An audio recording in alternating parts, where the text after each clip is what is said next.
So today I find myself at the Brunswick Street footy ground, which is where the Fitzroy Football Club used to play here a long, long time ago. And that's before they became the Brisbane Bears and then finally the Brisbane Lions and moved up to Queensland. So what am I doing here? Well, it works like this. Back in the late 60s, I came out to a game where Geelong was playing Fitzroy. Now that's interesting in itself because you see, I don't barrack for Geelong and I don't barrack for Fitzroy. I barrack for Melbourne. So why come here? So it also turns out there was this guy called Billy Goggin, and Billy Goggin played for Geelong and he was a magnificent rover, incredible rover. He played 248 games for Geelong over a long period of time and he used to deliver the ball down into the forward line, particularly to this guy called Doug Wade, who was a brilliant full forward. Doug actually kicked over 1,000 goals in his career. He kicked over 800 at Geelong and then he moved on to North Melbourne. But that still doesn't explain what I'm doing here. I barrack for Melbourne and Geelong and Fitzroy are playing. You see, my sister, who was 14 years old at the time, was madly in love with Billy Goggin. And she also knew that I could run a lot faster than she could. And at the end of the game, instead of her running across the ground to try and get his autograph, she brought me along so that I could do that. So that was the whole plan. Now, on this particular day, we were sitting right over in the forward pocket on the other side of the ground. So we're standing about here, really close to the fence.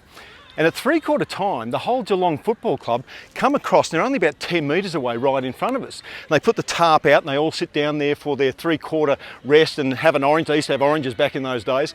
And then, of course, for the coach to address them before they went out for the last quarter.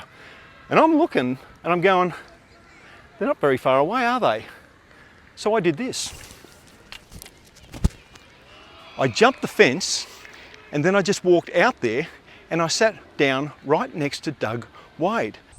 So it was you that sat down beside me. Very cheeky. And Doug Wade had an orange in his mouth and he did this. He looked at me, he smiled, then he looked away, and I just stayed there for the whole of 3/4 time. And at the end of 3/4 time, the coach got up, gave his address, I was right there, heard the whole thing. They all raced off back onto the ground, yah, yah, yah, the whole thing, and I just jumped back over the fence again. It was amazing. Now, at the end of the game, I jumped the fence, raced out there, and yes, I got Billy Goggin's autograph. When I brought it back to Sally, she was just in tears, overwhelmed by the whole thing. She was really happy. And I've got another guy called Chris Mitchell, who was a ruckman at the time that she was in love with too. Got to keep your options open. Billy, Chris, we'll work it out later on.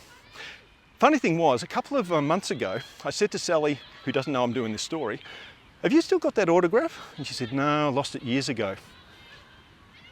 So you lost my autograph, Sally, after all these many years when you got it, I think it was about 50 years ago. Well, I'm going to give you another one. And hopefully you don't lose this one because there won't be many more after this.